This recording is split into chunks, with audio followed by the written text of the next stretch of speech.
जय श्री कृष्णा, जय श्री श्याम। मेरे YouTube चैनल पर आपका बहुत बहुत स्वागत और बहुत बहुत अभिनंदन है। तो आज मंगलवार है और हनुमान जी का दिन है और हनुमान जी तो सबके प्यारे होते हैं। दुख संकटों को हरने वाले हनुमान जी होते हैं। तो हनुमान जी की बड़ी ही प्यारी, बड़ी भावुक कथा कि कैसे एक बुढ़िया माँ पर हनुमान जी की कृपा होती है। अगर नए आए हैं तो कृपया लाइक सब्सक्राइब कर लें। तो एक साहूकारनी थी और साहूकारनी बूढ़ी माँ थी और रोज़ क्या किया करती थी कि चूरमे के लड्डू बनाए और एक रोटी ली और हनुमान जी के मंदिर में पहुंच जाती और हनुमान जी को भोग लगाती और हनुमान जी से कहती, मैं तो दूँ तो ये जवानी में और तू देना मुझे बुढ़ापे में। हनुमान जी आते और सारा चूरमा खा जाते और रोटी भी खा जाते। अब तो धीरे धीरे समय व्यतीत हुआ और कहते ना, आग लगानी बड़ी दुनिया बैठी है। और एक पड़ोसन आती है और उसकी बहू से कहती है कि तेरी सासू माँ और रोज़ हनुमान जी के मंदिर जाती है और चूरमा बना के ले जाती है, ऐसा तो तेरे घर में कुछ रहेगा ही नहीं।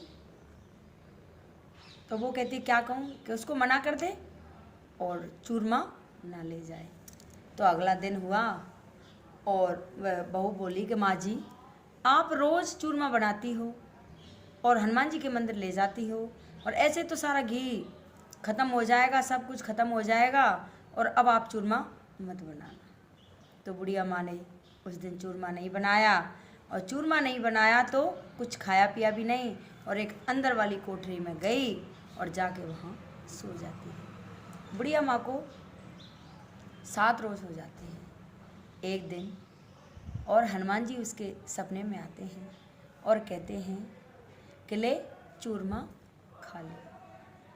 तो वो कहती है कि आज तू दे देगा तो मुझे रोज़ कौन देगा, कि तूने मुझे जीवन भर खिलाया है तो मैं भी तुझे दूंगा। तू ही तो कहती थी कि मैं दूँ तो जवानी में और तू देना मुझे बुढ़ापे में, तो ऐसे ही मैं तुझे रोज़ चूरमा ला के दूँगा और तू चिंता ना कर। तो बुढ़िया माँ ने वो चूरमा खा लिया, रोटी खा ली। अब तो रोज़ हनुमान जी आते और चूरमा और रोटी दे जाते और बुढ़िया माँ खा लेती। अब तो ऐसे ऐसे 7 रोज़ बीत गए और जो उसकी बहू थी उसके घर में कुछ भी नहीं रहा, सब कुछ ख़त्म हो जाता है।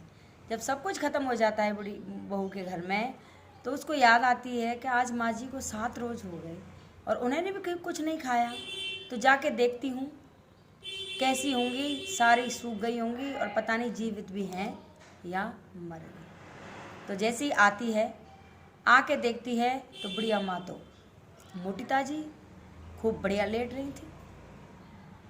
तो बहू बोलती है कि माँ जी, आपने तो इतने रोज़ हो गए कुछ खाया भी नहीं और आप तो फिर भी इतनी मोटी ताजी हो और घर में तो कुछ नहीं रहा, पता नहीं क्या हो गया, कि मैं क्यों थकूंगी।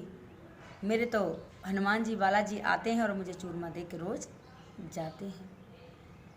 तो बहू और सास के पैरों में पड़ जाती है कि माँ जी, मैंने एक पड़ोसन के बहकावे में आकर और बहुत बड़ी गलती कर दी और आपका ही दिया हुआ हम तो सब खा रहे थे और माँ जी हमें माफ़ कर दो और आप रोज़ चूरमा बनाओ, मैं बनाऊंगी और आप अपने हनुमान जी का भोग लगाना और चलो।